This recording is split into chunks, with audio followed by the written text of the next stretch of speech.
मुझे ये जो ड्रीम्स थे ये बचपन से ही आ रहे थे। यानी पहला ड्रीम तो तकरीबन 5 साल की उम्र में आया। फिर उसके बाद जब मैं 10-11 साल का हुआ तो फिर मुझे भी शौक़ हुआ कि मैं ख़ातमुन नबिय्यीन हज़रत मोहम्मद सल्लल्लाहु अलैहि वसल्लम उनकी ज़ियारत हो मुझे। तो उसमें फिर मैंने काफ़ी दरूद शरीफ भी पढ़ी और काफ़ी अल्लाह से दुआ भी की, लेकिन मुझे कोई ऐसा ड्रीम नहीं आया। तो फिर मैंने छोड़ दिया। तो लेकिन उसके कोई तकरीबन आप कह लें जब मैं 13 साल का हुआ फिर तो उसमें मैंने पहली बार अल्लाह और मोहम्मद सल्लल्लाहु अलैहि वसल्लम को अपनी ख्वाब में देखा। तो वो ड्रीम मैंने पहले शेयर किया ही हुआ है। वो क्रिकेट का एक मैदान होता है, उसमें और भी मेरे हम उम्र बच्चे जो होते हैं मेरी एज के, वो हम सब क्रिकेट खेल रहे होते हैं। तो अल्लाह मोहम्मद सल्लल्लाहु अलैहि वसल्लम से पूछता है कि आपने इन बच्चों में से जो सा बच्चा चुनना है तो आप उसको चुन के तो मुझे बता दें। तो फिर हज़रत मोहम्मद सल्लल्लाहु अलैहि वसल्लम सारे बच्चों को देखते हैं और आखिर में मेरी तरफ देखते हैं और मुझे ऐसे उंगली से इशारा करके कहते हैं कि या अल्लाह मैंने इस बच्चे को चुना। तो फिर अल्लाह कहता है कि अच्छा ठीक है, अब आए यहाँ से चलते हैं। तो वो दोनों चले जाते हैं, लेकिन मैं वहाँ पे खड़ा सोचता रहता हूँ कि आखिर ख़ातमुन नबिय्यीन मोहम्मद सल्लल्लाहु अलैहि वसल्लम ने मुझे ही क्यों चुना। यहाँ पे मुझसे अच्छे भी बच्चे थे, लेकिन उनमें से किसी को क्यों ना चुना। तो वो ड्रीम वहीं ख़त्म हो जाता है। तो उसके बाद ये ड्रीम्स आते हैं, थोड़े बहुत आते हैं। कभी बारिश हो रही है, कभी मेरे पीछे कोई पड़ा हुआ है और मैं अल्लाह मुझे उससे बचा लेता है। तो वो मुझे बाद में पता चलता है कि वो एक्चुअली में दज्जाल था। तो फिर जब मैं 17 साल का होता हूँ तो ये जो ड्रीम्स का जो सिलसिला है ना, ये कंटिन्यू होता है। यानी ये चलता है। तो उस वक़्त से ये चला हुआ और ये आज तक मुझे जो ड्रीम्स है ना वो आते हैं। यानी मैं अगर मैं सोया हुआ ना, कोई 15-20 मिनट के लिए भी मैं सोता हूँ तो मुझे कोई ना कोई ड्रीम आ ही जाता है छोटा मोटा। तो ये जो सिलसिला है ना वो आज तक ऐसे ही चल रहा है। और इसमें ख़ातमुन नबिय्यीन हज़रत मोहम्मद सल्लल्लाहु अलैहि वसल्लम और अल्लाह इन्हीं ड्रीम में से कुछ ड्रीम्स होते हैं, उनमें फिर वो आते हैं। और कुछ ड्रीम्स होते हैं जो उनमें नहीं आते, लेकिन वो यानी आगे चल के फिर सच्चे होते हैं। तो मैं यही समझता रहा कि जो अल्लाह के जो वादे हैं, एक ड्रीम था जिसमें अल्लाह ने पहली बार मुझसे बात की, उसी में अल्लाह ने उन वादों का ज़िक्र किया था। वो ड्रीम मुझे आया था 94 में।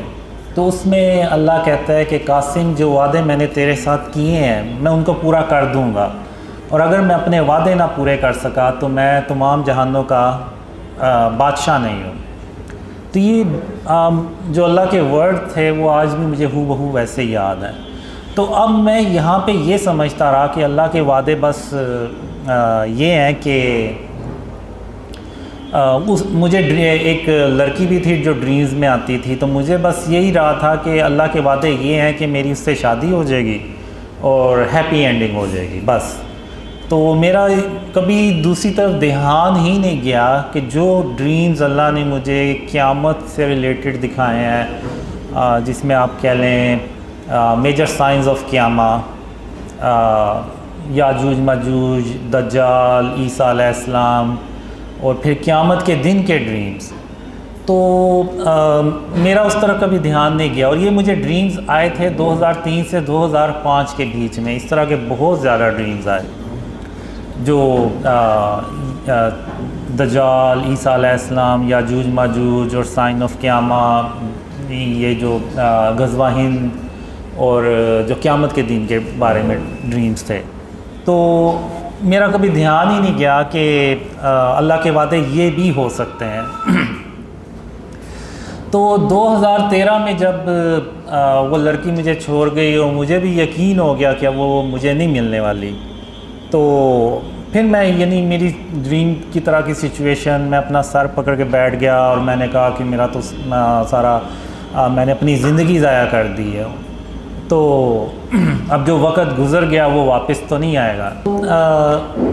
जनवरी 2014 में अल्लाह ने मुझे एक ख्वाब में बताया कि कासिम, मैंने उस लड़की के ज़रिए तेरी 20 साल आजमाइश की।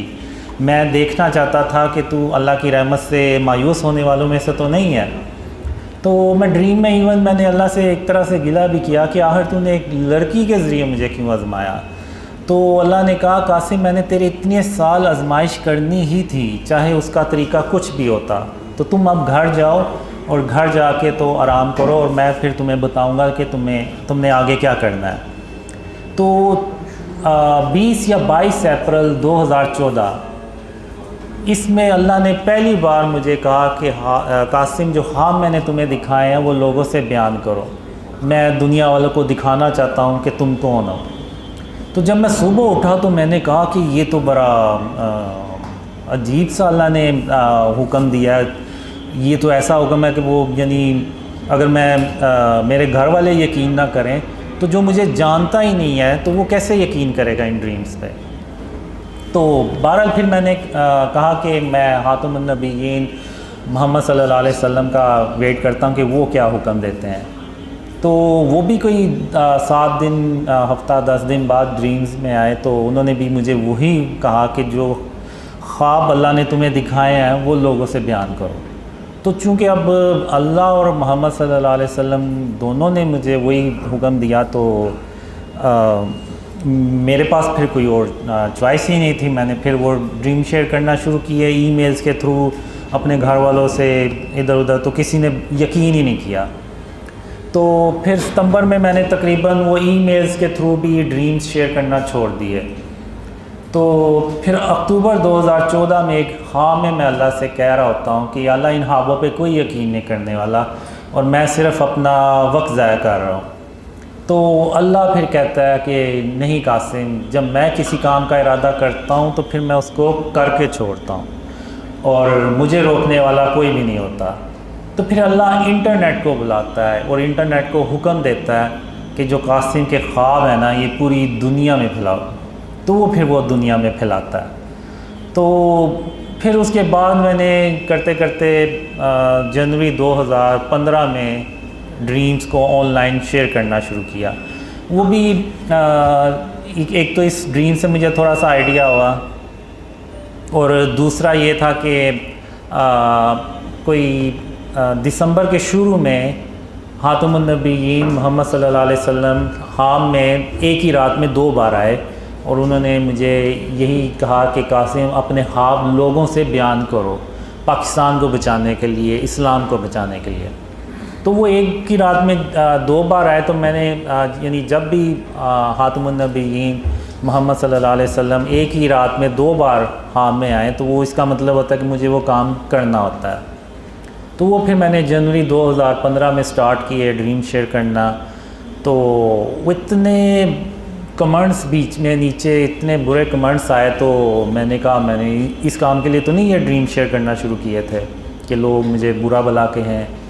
तो वो फिर मैंने जनवरी के एंड तक ना पक्का फ़ैसला कर लिया कि मैं इन ख्वाबों को ना शेयर करना बंद कर दूँगा।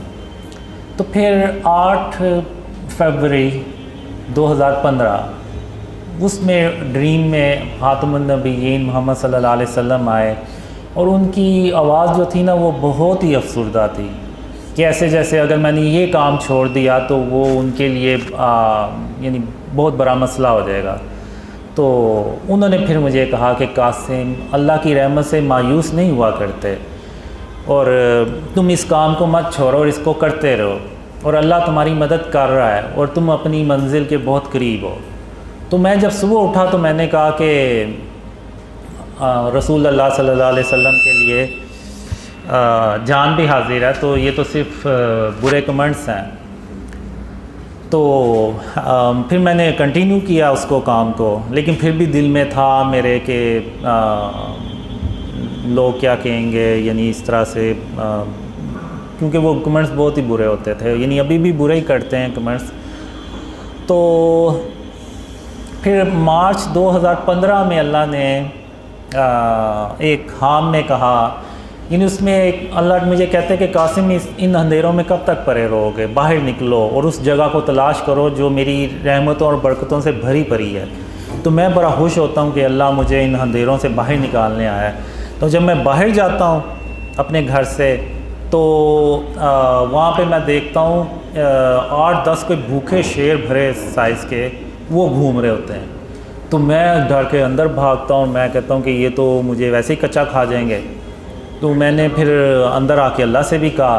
तो इसी दौरान वो फिर 3 कुत्ते होते हैं वो जो खिड़की से अटैक करने लगते हैं, लेकिन वो फेंस लगी होती है तो वो वहीं से टकरा के तो पीछे हो जाते हैं। तो फिर मैं कहता हूँ अल्लाह से कि या अल्लाह तेरे सामने इन्होंने मेरे ऊपर हमला किया और तू मुझे ये कह रहा है कि वो शेर मुझे कुछ नहीं कहेंगे। तो फिर अल्लाह है उनको मार देता है और फिर अल्लाह मुझे कहता है कि कासिम या तो वो काम करो जिसका मैंने तुम्हें हुक्म दिया या फिर इन अंधेरों में हमेशा हमेशा के लिए पड़े रहो और तुम मेरा यकीन करो, मैं तुम्हारी हिफाजत करूँगा और तुम्हें तुम्हारी मंजिल तक बाहिफाजत पहुँचाऊँगा। तो ये कह के अल्लाह वहाँ से चला जाता है। अब मैं उधर दीवार पे नीचे बैठ के तो सर टांगों में दबा के तो सोचता रहता हूँ कि और कहता हूँ कि मैं इधर भी अगर रहूँगा तो मौत मुझे यहाँ भी आ जानी है, लेकिन जैसा कि अल्लाह मुझे कहता है कि वो मेरी हिफाजत करेगा तो मुझे अल्लाह पे भरोसा करना चाहिए और बाहर निकलना चाहिए। तो फिर मैं वो बाहर निकलता हूँ तो वो करते करते अल्लाह मुझे बचाते रहता है और मैं उस जगह पहुँच जाता हूँ। तो फिर अल्लाह मुझे कहता है कि कासिम क्या मैंने तुम्हें नहीं कहा था कि मैं तुम्हें तुम्हारी मंजिल तक बाहिफाजत पहुँचाऊँगा। तो फिर मैं अल्लाह से कहता हूँ कि हाँ या अल्लाह तूने अपनी बातें सच कर दिखाई। तो यहाँ पे फिर मैं कहता हूँ अल्लाह से कि अब मैं कल अपने जितने भी मेरे काम हुए मैं वो सारे कर लूँगा। तो फिर यहाँ पे अल्लाह सीरियस हो के ना मुझे कहता है अच्छा कासिम तो फिर मैं भी उसके बाद क़यामत कायम कर दूँगा। तो इस तरह के भी ड्रीम्स जो है ना काफ़ी मुझे आए जिसमें क़यामत का आखिरी दिन होता है और मैंने अपने काम करने होते हैं, लेकिन मैं हर ड्रीम में किसी न किसी वजह से अपने काम कंप्लीट नहीं कर पाता। लेकिन अल्लाह अपनी रहमत से क़यामत कायम नहीं करता और एक और दिन देता है जिसमें वो फिर मैं उससे अगले दिन जो होता है ना वो अपने सारे काम कंप्लीट करता हूँ। तो फिर जब अल्लाह ने मुझे ख्वाबों का हुक्म दिया शेयर करने का तो फिर मैंने सोचा कि कहीं अल्लाह के वादे वो तो नहीं है जो मुझे एंड ऑफ टाइम से रिलेटेड आए थे जिसमें हम ईसा अलैहिस्सलाम से जाके मिलते हैं और फिर वो क़यामत के दिन के ख्वाब। तो मैंने कहा हो सकता है अल्लाह के वादे जो है ना वो हों। लेकिन फिर भी जब मैंने ड्रीम शेयर करना शुरू किए तो मैंने कहा बस 2-4 लोग यकीन कर लेंगे, इससे ज़्यादा नहीं करेंगे। तो लेकिन फिर अब आज मैं देखता हूँ दुनिया भर से लोग ड्रीम्स पे अल्लाह की रहमत से उसकी मदद से बिलीव कर रहे हैं, ना सिर्फ बिलीव कर रहे हैं बल्कि एफ़र्ट्स भी कर रहे हैं, उनको आगे ड्रीम्स को फैला भी रहे हैं। तो मेरे लिए तो ये मौजज़ा है अल्लाह का, आप माने या ना माने, क्योंकि आज के दौर में जब हर कोई अपने काम में बिज़ी है, किसी के पास यानी इतना टाइम ही नहीं है कि इन चीज़ों की तरफ ध्यान दे। और ऐसे यानी जितने भी हैं सारे नाम हम आपस में कभी जानते थे एक दूसरे को, ना मुझे ये कभी जानते हैं ना कभी मिले, लेकिन फिर भी ये जो है ये ड्रीम्स फैला रहे हैं, वीडियोस बना रहे हैं और इस तरह से लोगों को यानी अक्सर के तो अपने यानी उनके अपने जो फ्रेंड थे उन्होंने भी उनसे फ्रेंडशिप तोड़ दी और उनके घर वालों में भी मसला हुआ, लेकिन फिर भी अल्लाह की मदद से और अल्लाह की रहमत से वो काम को कंटिन्यू कर रहे हैं। तो ये जो चीज़ है ये सिर्फ अल्लाह की मदद और उसकी रहमत से मुमकिन है, उसकी मदद के बगैर ये काम हो ही नहीं सकता, और वो भी स्पेशली आज के दौर में। तो मेरे लिए तो ये मौजज़े ही है अल्लाह का, क्योंकि इसमें मुझे ड्रीम्स भी आए थे कि 2011 से 2013 में मैं कुछ ऐसे लोगों यानी जा रहा होता हूँ, कुछ रास्ते में मुझे ऐसे लोग मिलते हैं कि जिनको मेरे नाम का भी पता होता है, और उनमें से कुछ को इतना पता होता है कि अल्लाह ने मुझे किसी जगह जाने का हुक्म दिया है, और वो उनमें से ये भी कहते हैं कि हमें पता था आप यहाँ से एक दिन गुज़रेंगे। तो उस वक्त मैं ड्रीम में हैरान होता था और अपने आप से सवाल करता था आखिर ये लोग हैं कौन जिनको मेरे नाम का भी पता है और कुछ को इतना पता है कि मैं किस जगह जा रहा हूँ। तो ये सवालों के जवाब मेरे ख्याल से जब मैंने ड्रीम शेयर करना शुरू किए तो फिर मुझे ये जवाब मिले कि मैंने कहा शायद वो लोग आप ही हैं जिनको मैंने अपने ड्रीम्स में देखा और जिन्होंने मुझे पहचाना। तो अब आपने क्या सवाल पूछा था? जी, अब जब मैंने ड्रीम शेयर करना शुरू किए तो उसमें फिर जो अल्लाह और ख़ातमुन नबीय्यीन मोहम्मद सल्लल्लाहु अलैहि वसल्लम थोड़ा यानी नॉर्मल रूटीन से थोड़ा ज़्यादा आना शुरू हुए, जिनमें अल्लाह थोड़ा सा ज़्यादा आना शुरू हुआ। तो शुरू में जब मैंने ड्रीम शेयर करना शुरू किए तो फिर ख़ातमुन नबीय्यीन मोहम्मद सल्लल्लाहु अलैहि वसल्लम ने भी मुझे ड्रीम्स में कहा कि कासिम मेरा ये पैगाम लोगों को, मेरी उम्मत को दे दो कि जो तुम्हारी मदद करेगा वो ऐसे ही जैसे उसने मेरी मदद की। और फिर उसके बाद कुछ ड्रीम्स में ऐसे भी आया कि अल्लाह जो है ना वो गोल्डन पेपर्स में उन लोगों के नाम लिख रहा है जो यानी शुरू में इन ड्रीम्स को फैलाते हैं। और मुझे ये भी ड्रीम्स में आया कि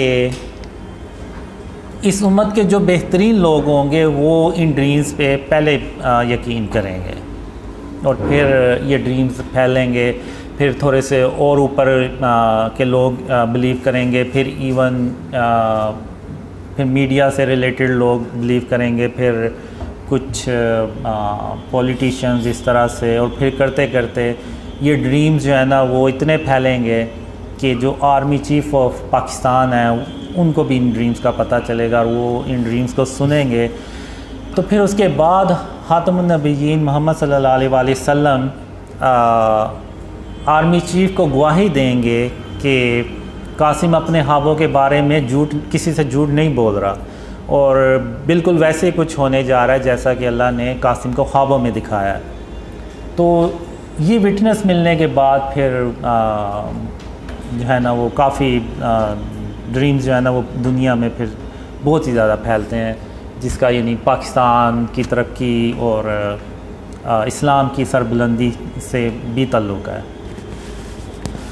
और गोल्डन आप चाहें तो क़यामत के मंजर वाला अर्श के नीचे वाला अगर आप चाहें। अच्छा ठीक है।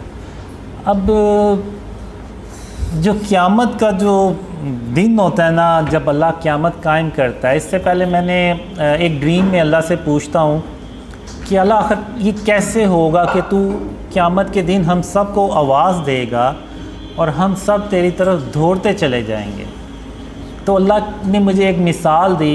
अल्लाह कहता है कासिम जैसे कि एक बिल्ली है और उसके छोटे छोटे दूध पीते बच्चे हैं, वो अपने बच्चों को दूध पिला के तो अपना रिज़्क़ तलाश करने के लिए बाहर चली जाती है और फिर वो कई घंटों के बाद जब वापस आती है और उस वक्त उस दौरान उसके बच्चे जाग जाते हैं और वो अपने आप को अकेला देख के, अपनी माँ को पास ना देख के तो खौफ महसूस करते हैं कि हमारी माँ कहाँ है। तो फिर जब बिल्ली आती है और वो दूर से अपने बच्चों को आवाज़ देती है तो उसके जो बच्चे हैं वो दौड़ते चले जाते हैं अपनी अम्मी के माँ के पास, और ये नहीं देखते कि इनको कोई रास्ते में कोई ख़तरा भी हो सकता है, कोई नुकसान भी हो सकता है। नहीं, वो बस ये देखते हैं कि हमारी जो माँ है उसने हमें बुलाया। तो बिल्कुल इसी तरह मैं क़यामत के दिन जब तुम सबको आवाज़ दूँगा तो तुम सब इसी तरह मेरी तरफ दौड़ते चले आओगे और मेरे सामने हाज़िर हो जाओगे। तो अब जब मैंने देखा अपने ड्रीम्स में कि अल्लाह क़यामत कायम कर देता है, तो अब मुझे ऐसे लगता है जैसे मैं ज़मीन से उग के निकला हूँ, जैसे कोई पौधा उगता है तो उस तरह से ना मैं ज़मीन से उगा हूँ। और जैसे ही मैं उठा हूँ तो वो ऑलरेडी यानी होता है कि मैंने अल्लाह रब्बुल आलमीन के पास जाना है, यानी उसके सामने जाना है। तो अब मैं उधर ऐसे तेज़ चलता हुआ ना, तो जैसे अल्लाह ने ऑलरेडी मुझे बताया हुआ कि मैंने कहाँ जाके खड़े होना है, तो तो मैं उधर जाता हूँ और जाके खड़ा हो जाता हूँ, तो वहाँ पे हातमुन नबीयीन मोहम्मद सल्लल्लाहु अलैहि वसल्लम पहले से आगे खड़े होते हैं। तो अब जो अल्लाह का क़यामत के दिन जो अर्श होता है ना, उसका साया जैसे शाम का साया होता है ना, तो लंबा हो जाता है। तो ये अब जैसे ये अल्लाह का अर्श का साया है और इधर ये बाकी मैदान है, और सूरज इस तरफ होता है, काफ़ी बड़े साइज़ में होता है। तो उसका जो ऐसे रोशनी आती है, तो अल्लाह के अर्श के जो साया ना, वो ऐसे एक लंबा साया बन जाता है। तो सबसे आगे हातमुन नबीयीन मोहम्मद सल्लल्लाहु अलैहि वसल्लम खड़े होते हैं, फिर उसके पीछे आप सल्लल्लाहु अलैहि वसल्लम की जो उम्मत होती है वो, फिर जब उसके बाद फिर हज़रत इब्राहीम अलैहिस्सलाम और उनकी उम्मत के लोग होते हैं, फिर उसके बाद सारे दर्जा बदर्जा अल्लाह के नबी और उनके उम्मती होते हैं। तो जो मैंने ड्रीम्स में देखा है, हातमुन नबीयीन मोहम्मद सल्लल्लाहु अलैहि वसल्लम की उम्मत की जो तादाद है वो बहुत ज़्यादा होती है बाकी नबियों की उम्मतों से। तो मैं यहाँ पे खड़ा हो जाता हूँ और मेरे साथ वो लोग होते हैं जो दुनिया में साथ होते हैं। तो अब मोहम्मद सल्लल्लाहु अलैहि वसल्लम यहाँ पे अब हमसे ना मुलाकात करने आते हैं। तो वो जितने भी लोग होते हैं वो सब हातमुन नबीयीन मोहम्मद सल्लल्लाहु अलैहि वसल्लम उनसे इन पर्सन मिलते हैं, और वो कहते हैं कि आपने दुनिया में कासिम के साथ रहे, और इस्लाम और यानी उस पर यानी उस जो ड्रीम्स आए थे उस वक्त मुझे, तो उस वक्त मुझे नहीं पता होता कि हमने ऐसा आखिर क्या काम किया है कि हातमुन नबीयीन मोहम्मद सल्लल्लाहु अलैहि वसल्लम हमसे मिलने पहले आए हैं। तो बहरहाल उस वक्त तो मुझे नहीं समझ लगी, लेकिन आज अब तो समझ लगती है कि वो शायद इस्लाम की सरबुलंदी से मुतल्लिक ही काम होगा। तो हातमुन नबीयीन मोहम्मद सल्लल्लाहु अलैहि वसल्लम फिर हमें कहते हैं कि आज अल्लाह जो है ना आपको खुश कर देगा, अल्लाह अपनी रहमतें और बरकतें आप पे नाजिल करेगा। तो इस तरह से मैंने ना वो ड्रीम में देखा, और उस वक्त मैं ड्रीम में भी यानी ये सोच रहा होता हूँ, हैरान हो रहा होता कि हमने आखिर दुनिया में ऐसा क्या काम किया होगा कि हातमुन नबीयीन मोहम्मद सल्लल्लाहु अलैहि वसल्लम खुद हमसे मिलने आए हैं। तो वो इस तरह का ड्रीम होता है। तो उसके अलावा भी काफ़ी ड्रीम्स होते हैं, यानी उसमें ये जो एरिया होता है, इधर सारे कुफ़ार होते हैं खड़े हुए, और उनके गर्दनों में और पूरा जंजीरों में जकरे होते हैं, और ऐसे यानी कि उनके ऊपर ये आज जो दिन है ना वो बहुत भारी है।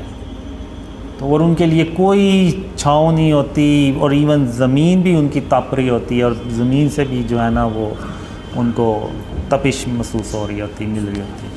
तो इस तरह से वो ड्रीम। गज़वा हिंद, ये जो जंग है ये मैंने अपने ड्रीम्स में बहुत बार देखी है। तो अब ये जंग ना हम पे मुसल्लत की जाती है बेसिकली। हम कोई यानी हमें शौक़ नहीं होता कि हम ये जंग खुद से करें। हम यानी पाकिस्तान में पाकिस्तान अल्लाह की रहमत से तरक्की कर रहा होता है, और अल्लाह की रहमतें और बरकतें पाकिस्तान पे नाजिल हो रही होती हैं। तो हमें तो ज़रूरत ही नहीं होती कि हम है किसी से जाके तो जंग शुरू कर दें। अब होता ये है कि मिडल ईस्ट में जो जंगें हैं ना वो हो रही होती हैं, जिसमें तुर्की और अरब कंट्रीज़ जो है ना वो बहुत बुरी तरह से तबाह हो रहे होते हैं। तो हम ये करते हैं कि उधर जो मुसलमान होते हैं उनको जितना ज़्यादा से ज़्यादा हम पाकिस्तान में ला सकते हैं लेके आते हैं। इससे पहले मैं थोड़ा सा ये बता दूं कि जब आर्मी चीफ़ को गवाही मिलती है मेरे ड्रीम्स के बारे में, तो फिर उनको भी आर्मी को भी यकीन हो जाता है कि जो पाकिस्तान है ना इसका जो एंड ऑफ टाइम में और आगे जो इवेंट्स आने हैं ना उसमें बहुत अहम की रोल इसने प्ले करना है। तो उस सिलसिले में फिर पाकिस्तान में रिफॉर्म्स होती हैं, जिसको आप कह लें कि इस्लामी सदारती निज़ाम जिसको आप कह लें। तो इस तरह से ना वो चेंज होता है सिस्टम। और जो दूसरा सवाल आपने पूछा है तो वो पाकिस्तान जो अल्लाह ने मुझे ड्रीम्स में दिखाया है कि जब तक हम शिर्क और उसकी इक़साम से पाकिस्तान को पाक नहीं करेंगे तो अल्लाह की मदद भी नहीं आएगी। अभी होता यह है कि हम जो भी प्लान्स बनाते हैं तो उसमें अल्लाह की मदद हमारे साथ नहीं होती, क्योंकि शिर्क जो है ना वो पाकिस्तान में जगह जगह भरा पड़ा है। अब शिर्क सिर्फ ये नहीं है कि अल्लाह के साथ किसी को शरीक ठहराना, ये जो स्टैचूज़ हैं, बुत हैं, आर्ट और कल्चर के नाम पे जो डेकोरेशंस बनाए हुए हैं और जो तस्वीर हमने बड़ी बड़ी बिल बोर्ड्स पर लगा के रखी हुई हैं, ये जो फ़िज़िकल चीज़ें हैं ये आपको जगह जगह नज़र आएंगी, ये भी फॉर्म ऑफ शिर्क है। अब मक्का जो काबा है उसमें 360 जो थे वो बुत ही पड़े हुए थे, तो अब वो बुत वो वाले हों या जो आज के दौर में बुत बनाते हैं आर्ट और कल्चर के नाम पे वो हों, वो सब सेम ही है। उनकी जो प्रेजेंस है या उनकी जो वजूद है वो वही है, सिर्फ शक्लें डिफरेंट हैं और तो कोई मसला नहीं, और तो कोई डिफरेंस नहीं है। तो अगर आप देखें तो आज के दौर में आप एक टाउन से 360 से ज़्यादा इस तरह के स्टैचूज़ निकाल लेंगे। तो ये जो चीज़ें हैं ना ये सब फॉर्म ऑफ शिर्क में आती हैं। अब इब्राहीम अलैहिस्सलाम ने बुतों को तोड़ा, अब नौज़बिल्ला उन्होंने कोई उसको करना तो नहीं था लेकिन उन्होंने फिर भी तोड़ा, क्योंकि वो अल्लाह का हुक्म था और उन्होंने उस सरज़मीन को शिर्क से पाक करना था। तो वो तभी होता है जब वो बुत तोड़े जाए, बुत ख़त्म किए जाएं और तस्वीरें ख़त्म की जाएं। अब मैं यहाँ पे ये नहीं कह रहा कि लोग बाहर निकलें और तोड़ दें, ये हुकूमत का काम है और वही करे ये काम तो बेहतर है और उसे ही करना चाहिए, और वही कानून बनाएं कि इस तरह जो भी अपने दुकानों में स्टैचूज़ रखेगा या गैर ज़रूरी तस्वीरें लगाएगा तो उसको फ़ाइन होगा या जो भी। तो जब आर्मी चीफ़ को विटनेस मिलती है तो उसके बाद पाकिस्तान को शिर्क और उसकी इक़साम से पाक किया जाता है और फिर अल्लाह की मदद आती है, और जो हम प्लान्स बनाते हैं अल्लाह की मदद उसमें शामिल होती है। तो पाकिस्तान जो है ना वो तेज़ी से तरक्की करता है, और लेकिन दूसरी तरफ वो अरब कंट्रीज़ में डिस्ट्रक्शन होती चली जाती है और पाकिस्तान तरक्की करता चला जाता है और इंडिया से हज़म नहीं होता तो वो पाकिस्तान पे अटैक करने लगता है। तो उस वक़्त अल्लाह फिर 3000 काले रंग के जंगी जहाज़ भेजता है, और उन जंगी जहाज़ों को देख के तो इंडिया की अकेला पाकिस्तान पे अटैक करने की हिम्मत ही नहीं पड़ती। तो चूँकि अब पाकिस्तान तरक्की कर रहा होता है तो जो दुनिया के बाकी के मुल्क होते हैं ना उनको भी ये फ़ियर आना शुरू हो जाता है कि अगर हमने पाकिस्तान को ना रोका तो ये कल को हमारे ऊपर हुकूमत करेगा। तो चूँकि वो अरब कंट्री में ऑलरेडी डिस्ट्रक्शन कर रहे होते हैं तो वो फिर इंडिया के साथ मिल के तो एक बहुत बड़ी जंग पाकिस्तान पे मुसल्लत करते हैं, तो जिसको कि वो गज़वा हिंद कहा जाता है। जो मैंने ड्रीम्स में देखा है वो शायद 100 झंडे 100 मुल्क हों जो सारे मिल के ना तो पाकिस्तान के ख़िलाफ़ हो जाते हैं। तो अब इस दौरान पाकिस्तान की जो आबादी है वो भी ज़्यादा होती है, क्योंकि लोगों को पता चलता जाता है कि ये एंड ऑफ टाइम और इस तरह से गज़वा हिंद का वक्त आ रहा है। तो लेकिन इसके बावजूद लोगों में ना वो कुछ मुसलमान जो पाकिस्तान में होते हैं उनमें फ़ियर भी होता है कि पता नहीं पाकिस्तान बचेगा भी या नहीं, क्योंकि वो दुश्मन ही इतनी बड़ी तादाद में होते हैं। तो लेकिन अल्लाह जो है वो पाकिस्तान की मदद करता है, और इस जंग में ख़ातमुन नबिय्यीन मोहम्मद सल्लल्लाहु अलैहि वसल्लम ख़ुद फ़िज़िकल शिरकत भी करते हैं और वो उस जंग में मौजूद होते हैं।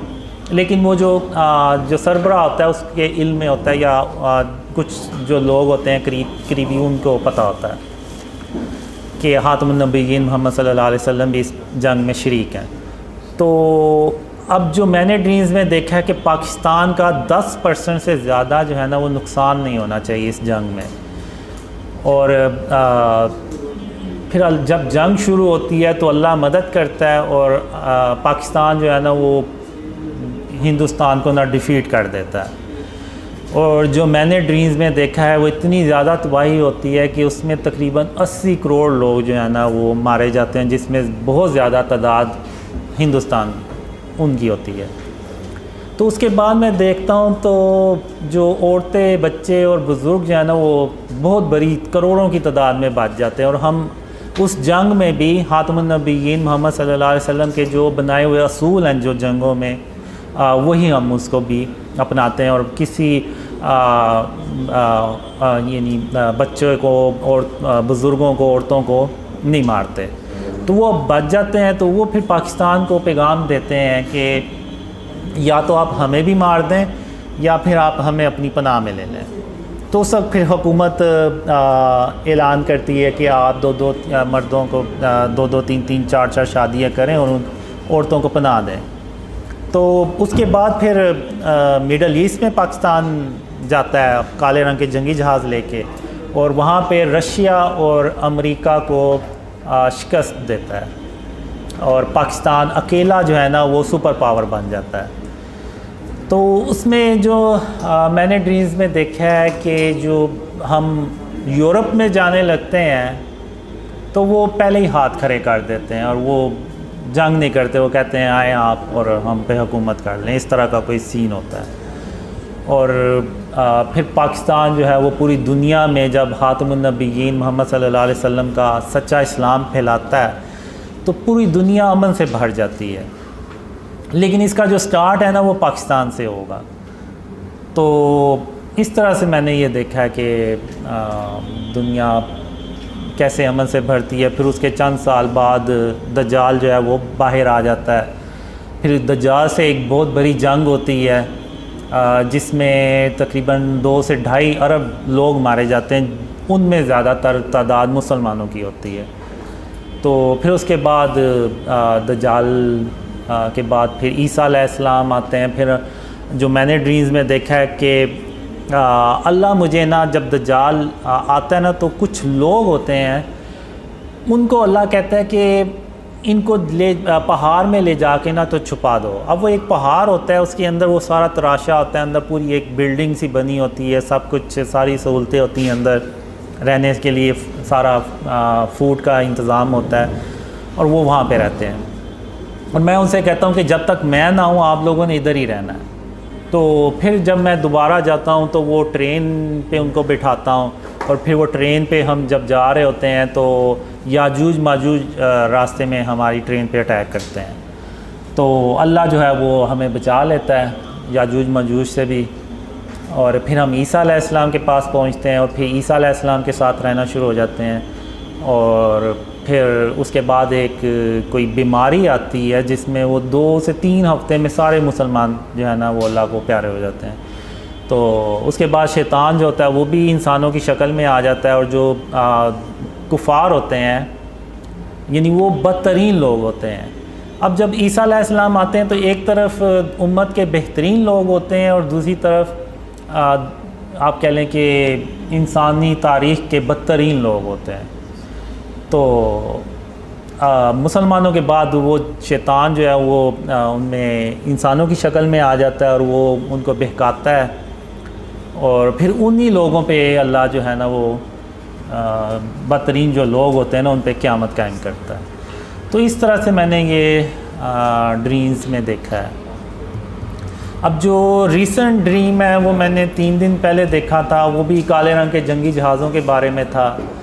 तो उसमें ये होता है कि पाकिस्तान में यानी तब्दीली आ चुकी होती है और पाकिस्तान तरक्की करने लगता है। तो उसमें वो फिर 3 काले रंग के जंगी जहाज़ आते हैं और उनमें से एक जंगी जहाज़ इंडिया में जाता है अटैक करने। यानी हम चाहते हैं कि यानी शुरू में ही इंडिया को प्रेशराइज़ किया जाए और इन ख्वाबों का फ़ायदा उठाते हुए। तो एक जंगी जहाज़ जाता है लेकिन इंडिया अलर्ट हो जाता है और वो काफ़ी यानी जहाज़ अपने भी उड़ाता है।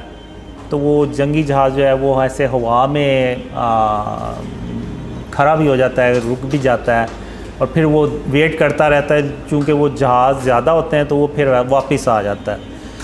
तो जब वो वापस आता है तो इंडिया जो है वो जैसे मैच जीतने के बाद पाकिस्तान से वो शोर शराबा करते हैं और हल्ला गुला करते हैं, तो उसी तरह उनके जो सारा करते हैं और उनके जो जहाज़ होते हैं वो भी ऐसे स्टंट करते हैं कि देखो हमने तुम्हारा जो जंगी जहाज़ आया था उसको भगा दिया।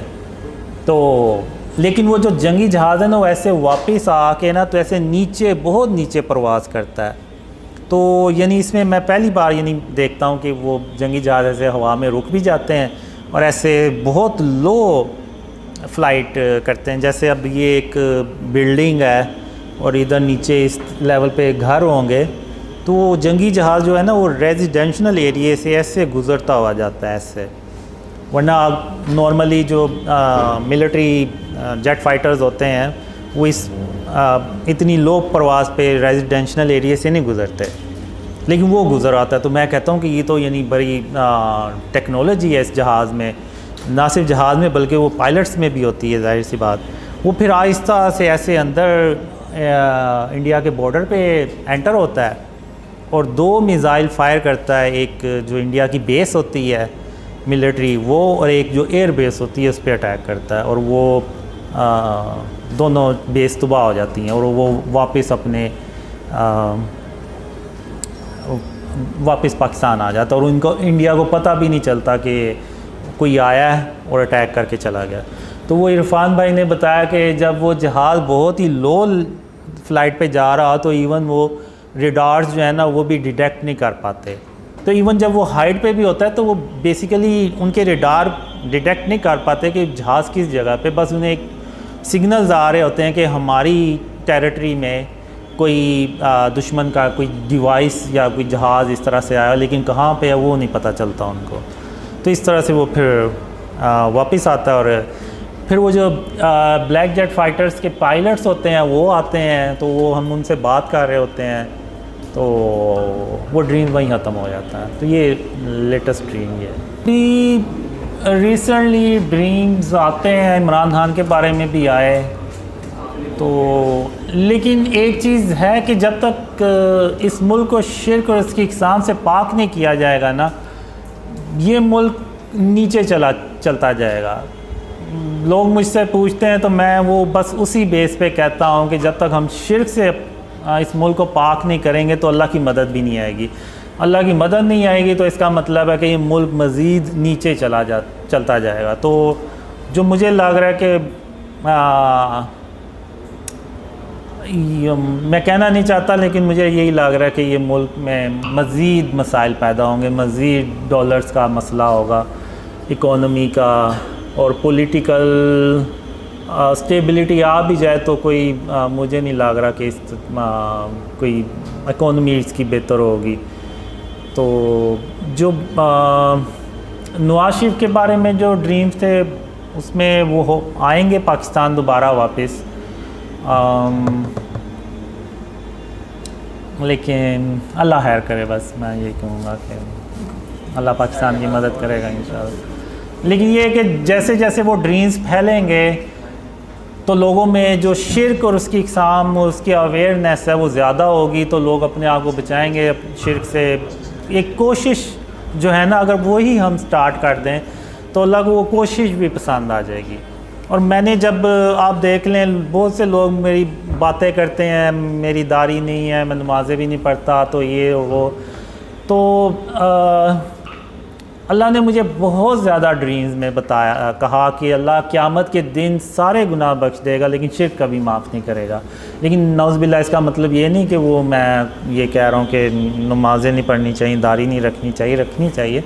लेकिन अल्लाह ने मुझे ये भी कहा है ड्रीम में कि जो नमाज के बारे में सवाल है ना वो सिर्फ़ अल्लाह रब्बुल आलमीन किसी से कर सकता है, क्योंकि नमाज एक इंसान सिर्फ़ अल्लाह के लिए पढ़ता है। ये नहीं है कि किसी और के लिए पढ़ रहा है, तो वो जाहिर सी बात है जिसके लिए हम नमाज पढ़ते हैं वही अल्लाह जो है ना वो सवाल करने का हक़ भी रखता है।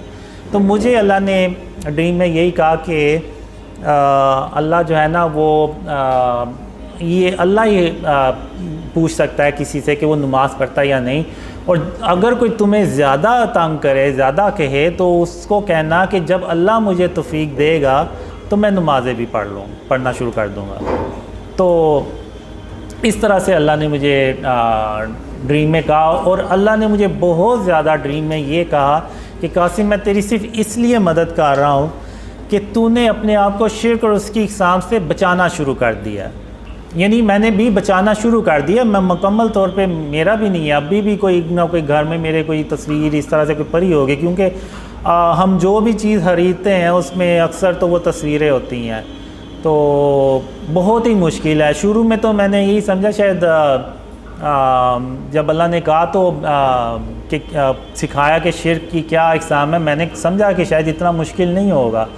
लेकिन जब अल्लाह ने सिखाना शुरू किया शिर्क के बारे में तो मैंने कहा ये भी शिर्क है, वो भी शिर्क है, और फिर मैंने कहा कि ये तो हर तरफ शिर्क ही शिर्क है, तो हम तो सब शिर्क में ही रह रहे हैं। तो मैंने बहुत कोशिश करने के बाद क्या कहते हैं कि घर से सारा कुछ ख़त्म किया, लेकिन अभी भी जो भी हर रोज़ कोई ना कोई चीज़ आ भी जाती है। तो मैंने वो स्प्रे पेंट भी रखा हुआ है कि कोई चीज़ अगर ज़्यादा देर के लिए रहनी है तो उस पर वो, और उसके ऊपर तस्वीर है तो उसके ऊपर फिर मैं स्प्रे पेंट कर देता हूँ। तो वो जो कोशिश है ना वो अल्लाह को पसंद आ गई। तो मुकम्मल तौर पे अभी तक मैं भी नहीं कर सका, लेकिन अगर हम पूरे पाकिस्तानी, अब आप देखें कि मैं 2015 में मैं अकेला था, मुझे कोई भी नहीं था जानता। इवन जो मुझे पुराने ड्रीम्स आते थे ना उसमें होता था कि लोग मुझे जान रहे हैं, पहचानते हैं, तो मैं बड़ा हैरान भी होता था। मैंने कहा लोग मुझे कैसे पहचानेंगे, कैसे जानेंगे, मैं तो घर से बाहर ही नहीं निकलता, ना मैं कोई सोशल पर्सन हूँ, ना मैं कोई सेलिब्रिटी या इस तरह से कोई डॉक्टर इंजीनियरों के लोग मुझे पहले से जान रहे हों और इस तरह से। तो ये मेरे लिए एक बहुत बड़ा सवाल होता था कि लोग मुझे जानेंगे कैसे। और 2015 तक तो मैं, आप कह लें कि मैं ज़ीरो था, यानी मैं अकेला ही था, यानी दोस्त यार भी कोई होंगे तो कभी शायद मुलाकात हो जाती थी उनसे। तो फिर जब अल्लाह ने ड्रीम शेयर करने का कहा तो ये बेसिकली अल्लाह की मदद थी, और अल्लाह उस वजह से मदद कर रहा था कि मैंने अपने आप को शिर्क और उसकी इक़साम से बचाना शुरू कर दिया। तो अल्लाह ने अब मदद की। तो अब आप देखें कि पूरी दुनिया से लोग जो हैं ना वो ड्रीम्स पे बिलीव कर रहे हैं और उनको फैला भी रहे हैं। तो अगर अकेला एक बंदा अगर शिर्क और उसकी इक़साम से अपने आप को बचाए तो अल्लाह उसकी इतनी मदद करे कि वो दुनिया के लोग उसको उसकी मदद करना शुरू हो जाएं। तो अगर हम 22 करोड़ आबादी जो लोग हैं वो अगर हम सारे शिर्क और उसकी इक़साम से बचाना शुरू कर दें अपने आप को, तो फिर आप सोचें कि जो अल्लाह की मदद आएगी तो ये कौम सालों में भी नहीं शायद महीनों में ये ऊपर जाना शुरू हो जाए। तो मैं तो यही पैगाम दूंगा कि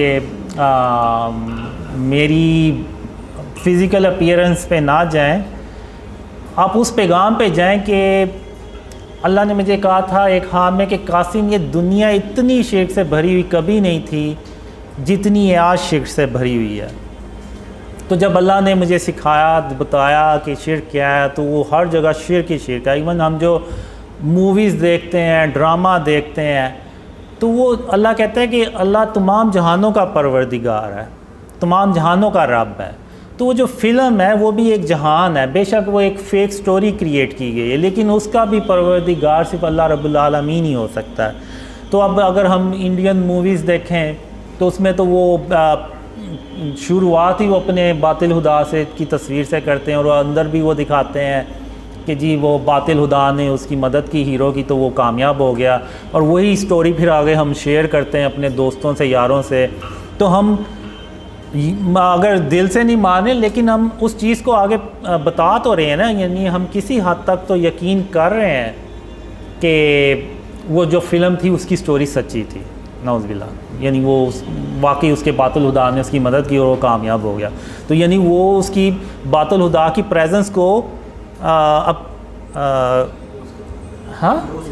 हाँ इंडोर्स कर रहे हैं, तो ही तो वो आगे शेयर कर रहे हैं, वरना तो वो आगे शेयर ही ना करें।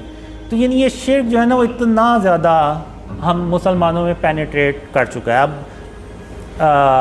वो ब्रदर सलाब थे अमेरिका से, वो गए हुए थे उम्रा करने, तो मैंने उनसे कहा कि आप देखें कि इस तरह की चीज़ें कि मस्जिदुल हराम में और मस्जिद नबवी में भी तो नहीं है, तो फिर उन्होंने वो देखा कि एक बंदा था, उसने शर्ट पहनी हुई थी, पीछे उसके पूरी शेर की तस्वीर बनी हुई थी, तो वो नमाज़ पढ़ने के लिए मस्जिद नबवी में बैठा हुआ है। तो ये अब एक हदीस है कि जहाँ पे तस्वीर होगी वहाँ अल्लाह की रहमत के फ़रिश्ते नहीं आएंगे। तो अब वो एक बंदे की वजह से वो अल्लाह की रहमत के जो फ़रिश्ते हैं वो बाकियों के लिए भी रुक गए।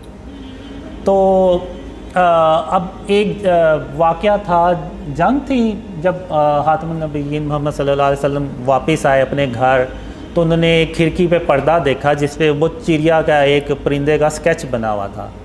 तो आप सल्लल्लाहु अलैहि वसल्लम ने उस पर्दे को गुस्से से उतार के तो फेंक दिया और हज़रत आयशा रज़ी ताला अन्हा से कहा कि दोबारा इस तरह की चीज़ मेरे घर ना आए। तो वो एक सिर्फ स्केच था, तो उन्होंने उस पर्दे को भी गुस्से से उतार के फेंक दिया। तो जो स्टैचूज़ हैं और ये सारा ये तो बहुत बड़ी बातें हैं।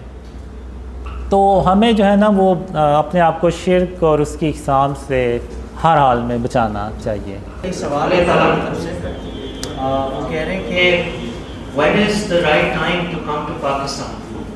ठीक है, सिस गोनिंग ये फरमानी, उन्होंने उनकी तरफ से सवाल आगे फॉरवर्ड किया। और दूसरी चीज़ है कि कोई आपको ख्वाब है दुकान के बारे में कि मोहम्मद हनीफ ने पूछा दुहान धुआं की बड़ी निशानी में से एक निशानी, 10 बड़ी निशानियों में से एक बड़ी निशानी ये धुआं तो नहीं, मैंने डस्ट स्टॉर्म देखा है, वो जो बिल्डिंग होती है फ़लस्तीन के इलाके में बनती है, वो जब उसके बेस में एक धमाका सा होता है और वो पूरी दुनिया अरब कंट्रीज़ में फैलता चला जाता है। इतनी ज़्यादा वो धुआं होता है कि वो सूरज की रोशनी भी ज़मीन पे नहीं पा रही होती। अब वल्लाह आलम ये शायद सिंबॉलिक हो, वर्ल्ड वार 3 को रिप्रेजेंट कर रही हो, वल्लाह आलम। और दूसरा right time, right time to come to Pakistan is when you see the dreams spread a lot, यानी जब बहुत ज़्यादा ड्रीम फैल जाएं और पाकिस्तान के हालात भी बेहतर होना शुरू हो जाएं, तो तब यानी इंशाल्लाह जब शिर्क का खात्मा होना शुरू हो जाए, जी जी, और हुकूमती लेवल पर जब ये उसूल बन जाए जी, तो तब means when you see dreams are spreading a lot and we Pakistani started to remove the shirk and its form within the country, then after it the help of Allah will come to Pakistan inshallah, because you are not a Pakistani who will come to Pakistan, so it will be very difficult for you guys to live here in this situation. The current situation is not good. So when the situation will be good, then you can come to Pakistan inshallah.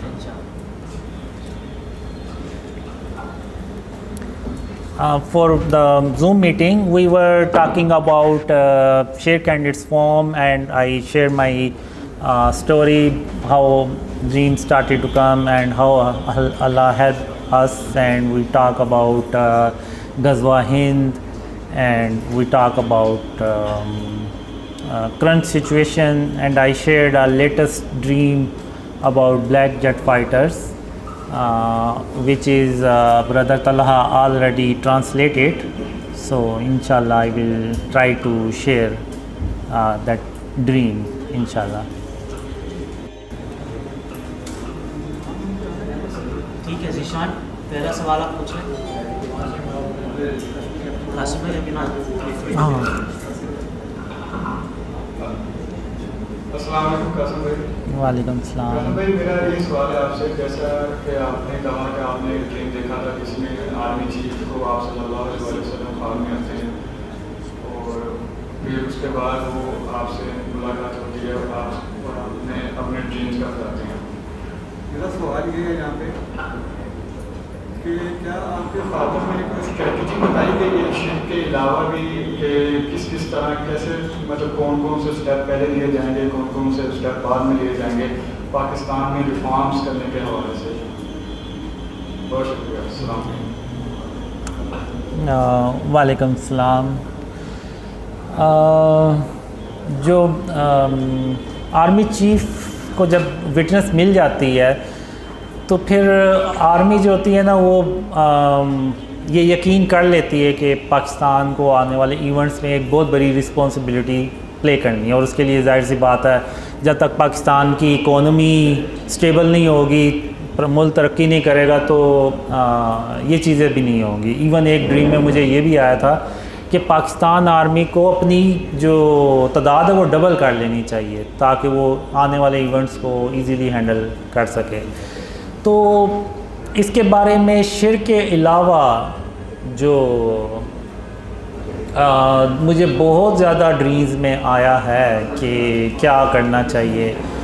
पहले तो यानी जो dreams में आया कि वो ये है कि जो निचला तबका है, जो गरीब तबका है, उसको हमने खुशहाल बनाना है। जब नीचे वाली लेवल पे खुशहाली आएगी तो उसका जो असर है ना वो ऊपर तक जाएगा।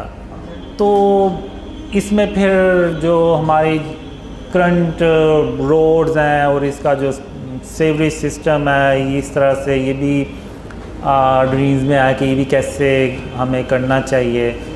और जो मैंने पुराने ड्रीम्स में देखा है उसमें ये है कि हम एक ऐसा सिस्टम लेके आते हैं इकोनॉमी का कि जो इवन यूरोप के, अमेरिका के जो कंट्रीज़ हैं ना वो भी सरप्राइज होते हैं कि ये कैसा सिस्टम लेके आए। इवन हेल्थ का सिस्टम जो मैंने ड्रीम्स में देखा है कि वो हम एक टावर्स लगाते हैं, जैसे अभी आप देखें ना तो टावर्स लगे हुए हैं मोबाइल नेटवर्क के, तो वो जो टावर्स होते हैं ना वो लोगों को स्कैन करते हैं कि इनमें कोई बीमारी तो नहीं डेवलप हो रही, कि उनको पता ना चल रहा हो।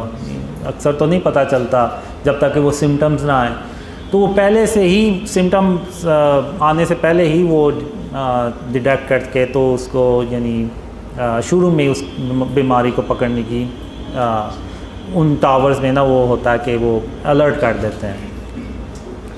और इसके अलावा फिर हम जो रोड्स के इर्द गिर्द ऐसे मशीन्स होती हैं जिसमें से वो आप कह लें कि कोई जैसे मिस्ट से नहीं निकलती, उस तरह से वो निकलती है कि जो इर्द गिर्द के वायरस है ना, बैक्टीरिया, उनको मार सके। क्योंकि वो जितने भी वो हमने उस वक्त जो ड्रीम में होता है कि वो ज़्यादातर जो वायरस और बैक्टीरिया ट्रैवल करते हैं वो रोड्स और इस तरह से जो ट्रैवलिंग करते हैं लोग उनके थ्रू फैलती, तो उसके लिए वो चीज़ होती है। तो इस तरह से ड्रीम्स में आया। और फिर इतना मैंने देखा है कि पाकिस्तान में इतनी खुशहाली आती है कि कोई यानी आपको गरीब नहीं मिलता कि कोई जिसको कोई ज़रूरत हो खाने की या इस तरह से, तो इतनी यानी अल्लाह की रहमतें और बरकतें देखी हैं। लेकिन ये होता तभी है जब हम शिर्क और उसकी इक़साम से अपने आप को बचाना शुरू करते हैं। क्योंकि एक सूरह सबा में अल्लाह ने एक कौम का ज़िक्र किया हुआ है जो हर तरह से खुशहाल थी और उसमें कोई बुराई नहीं थी, सारे यानी नेकूकार लोग थे, उनमें कोई भी बुराई नहीं थी। तो अल्लाह ने उनको 2 बाग दिए हुए थे जो कसरत से फल लगते थे उनमें, और उसको बेच के तो वो अपनी इकोनॉमी चलाते थे और जो भी उनमें खुशहाली थी वो उन बागात की वजह से थी। लेकिन आहिस्ता आहिस्ता उन लोगों ने ये कहना शुरू कर दिया कि ये जो बाग है ना, ये हम मेहनत करते हैं तो ये फल लेके आते हैं। तो अल्लाह ने उन फलों को ना मुर्दा कर दिया। और फिर अल्लाह ने उस कौम से सवाल किया कि अब भी तो तुम उतनी ही मेहनत करते हो जितनी पहले करते थे, तो अब ये ऐसे फल क्यों नहीं लगते जिनको तुम बेच सकते हो या तुम खा सकते हो। तो यानी बात करने का मतलब ये है कि जब तक हम यानी उन्होंने भी एक तरह से ना अल्लाह से तवक्कल हटा के तो अपने बाजुओं अपनी मेहनत पे ले आए कि यानी ये भी एक फॉर्म ऑफ शिर्क किया कि अल्लाह के अलावा किसी और पे तवक्कल कर लेना। तो जब तक हम शिर्क और उसकी इक़साम से अपने आप को नहीं ना बचाएंगे तो आप भूल जाएं कि अल्लाह मदद करेगा। तो यही मैं कहूँगा। I think when dream spread a lot, means a lot of people believes on the dreams, like are gathering here. Then I think if someone want to come, then we can also is able to help them. So without local support, it will be very difficult for you guys to settle in Pakistan. But now the situation is about the dream spreading is by the mercy of Allah is a lot. So there is people who believes on the dreams in Pakistan, but still I will say wait a little more. So more people believes on the dreams, the more will be easy for you who want to come early. It will be more easy for them to settle in Pakistan because they will have more support. But still I will say wait for the right time to come to Pakistan, inshallah. I think Qasim Bhai answered this before also. So you should listen to Qasim Bhai and obey, and he's telling you to come at a later point in time. So you should obey, you should look for the signs. When it's the appropriate time, you should come. Also, there's a hadith from Rasulullah sallallahu alaihi wasallam, which means that if you're presented with two paths, you should choose the easier one. Do not put yourself in a test that you cannot withstand. So be careful what you wish for. Okay, moving on to the next question. Question number 6. शिर्क में बातें का शिर्क भी शामिल है। लोग कहते हैं तो हैं कि हम अल्लाह को अव्वल तरजीह देते हैं, मगर उनके अमल अव्वल तरजीह वाले नहीं होते, जैसे कि अल्लाह का हक है। ऐसा क्यों? फ्रॉम सनोवर।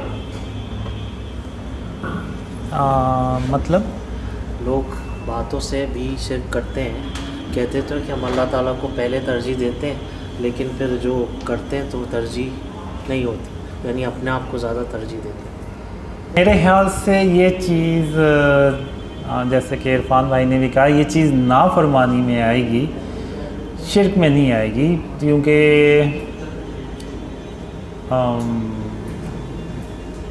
शिर्क तो वो है कि जो यानी जैसे तस्वीरें हो गई, जैसे अगर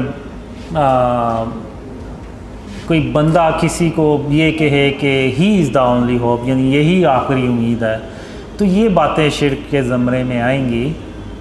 इस तरह की बातें हमें नहीं करनी चाहिए, क्योंकि हम इंसान हैं, तो इंसान गाफिल भी हो जाता है, लेकिन उसकी नीयत ये नहीं होती कि वो नौज़बिल्ला यानी शिर्क करे। अब जैसे मैं भी हूँ सुस्त और लेज़ी किस्म का, तो अब मैं भी बाज़ बातों में करता हूँगा, और जैसे मैं भी सो जाता हूँ, तो इस तरह से अज़ान हो रही है, नमाज़ नहीं पढ़ रहा, तो ये चीज़ें नाफरमानी में तो आएंगी, जैसे इरफान भाई ने भी कहा, लेकिन ये शिर्क के ज़मरे में नहीं आएंगी। शिर्क के ज़मरे में वो बातें आएंगी कि जैसे गरूर, तकब्बुर हो गया, और किसी के बारे में कह देना कि वो वही आखिरी उम्मीद है, तो ये चीज़ें शिर्क के ज़मरे में आती हैं। जैसे मुझे एक ड्रीम में अल्लाह ने कहा कि जब तुम चला करो तो अकड़ के मत चला करो, बल्कि आजिज़ी से चला करो और अपने सर को झुका के चला करो। फिर एक यानी उसके बाद फिर मैंने अपने आजिज़ी से चलना शुरू कर दिया, इवन सर को भी झुका के चलना शुरू कर दिया। तो यानी किसी ने कहा कि तू क्या गर्दन नीचे करके तो चलता रहता है। तो फिर एक दूसरे ड्रीम में हातिमुन नबिय्यीन मोहम्मद सल्लल्लाहु अलैहि वसल्लम ने मुझे कहा कि कासिम तुम इस नियत से सर को झुका के चला करो कि अगर मैं यानी इंसान ना होता और मुझे दुनिया के काम ना करने होते, तो मैं हर वक्त अल्लाह के आगे सजदे में रहता। तो इस नियत से तुम सर को झुका के चला करो। तो इसका मतलब ये नहीं है कि वो में नाफरमानी में ही आएगी ये चीज़ें, क्योंकि इंसान बहुत ही कमज़ोर पैदा किया गया। इवन मैं भी खुद भी अभी तो है नहीं, उस वक्त जब मैं अल्लाह की वादों का इंतज़ार करता रहता था तो मुझे भी दिल में आता था पता नहीं अल्लाह के वादे कभी पूरे होने भी हैं या नहीं। फिर एक ड्रीम भी आया मुझे जिसमें अल्लाह सारे अपने वादे मुझसे किए हुए पूरे करता भी है, और अल्लाह मुझे कहता भी है कि कासिम अब तुम्हें कोई मुझसे गिला शिकवा तो नहीं है, मैंने सारे अपने वादे पूरे कर दिए हैं। तो फिर मैं अल्लाह से कहता हूँ कि या अल्लाह बस मुझे एक शख्स को कत्ल करने की इजाज़त दे दे। तो अल्लाह जो होता है ना वो बड़ा तेज़ी से मेरी तरफ आता है। अब ये नहीं कि अल्लाह को नहीं पता कि मैंने किसको करना है, लेकिन अल्लाह को पता होता है, तो वो अल्लाह बड़ा तेज़ी से मेरी तरफ आता है और मुझे कहता है कासिम क्या बात है, तुम किसको कत्ल करना चाहते हो। तो मैं अल्लाह से कहता हूँ कि अल्लाह मैं अपने आप को कत्ल करना चाहता हूँ कि मैं तेरे वादों के बारे में हमेशा शक में पड़ा रहा। तो अल्लाह आगे से कहता है कासिम मैंने इंसान को बहुत ही कमज़ोर पैदा किया है, तो तुम ये उल्टी बातें सोचना छोड़ दो और आओ अब मैं तुम्हें घर छोड़ देता हूँ। तो इंसान को अल्लाह ने ना बहुत कमज़ोर पैदा किया है। तो अब ये चीज़ें नाफरमानी में आ सकती हैं लेकिन शिर्क में नहीं, क्योंकि अल्लाह ने इंसान को ना कमज़ोर पैदा किया, इंसान बड़ा कमज़ोर है। अच्छा भाई अगला सवाल है, Does Mohammed Qasim have any plan to visit any other country right now? Will he come to Indonesia this year from Gone? I always wish that I will be like you guys.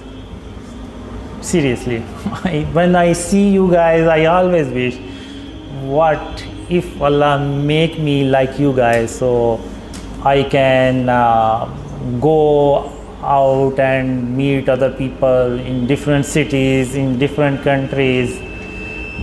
But Allah make me like this. So I have a plan to visit other countries, to visit other cities, but I am lazy and I am lazy, very lazy. So let's see when Allah fulfill these desires. Inshallah I will visit Indonesia, Malaysia, Bangladesh, other countries. Inshallah. USA भी ना?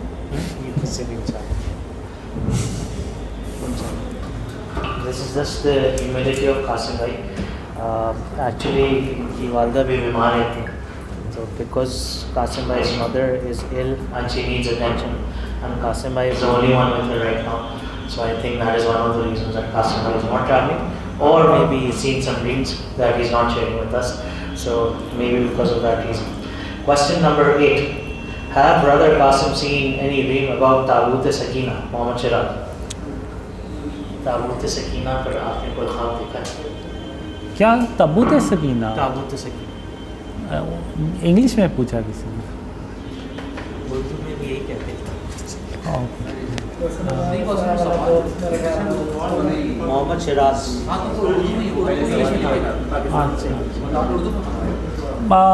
Actually, I don't see any dream like this. Tabut Sakina is a box, big box. Yes, something like that. ये तो you would know, ये also know. No, I did not see any dream like this. Sorry, मैंने इस तरह का कोई dream नहीं देखा। वो जाने का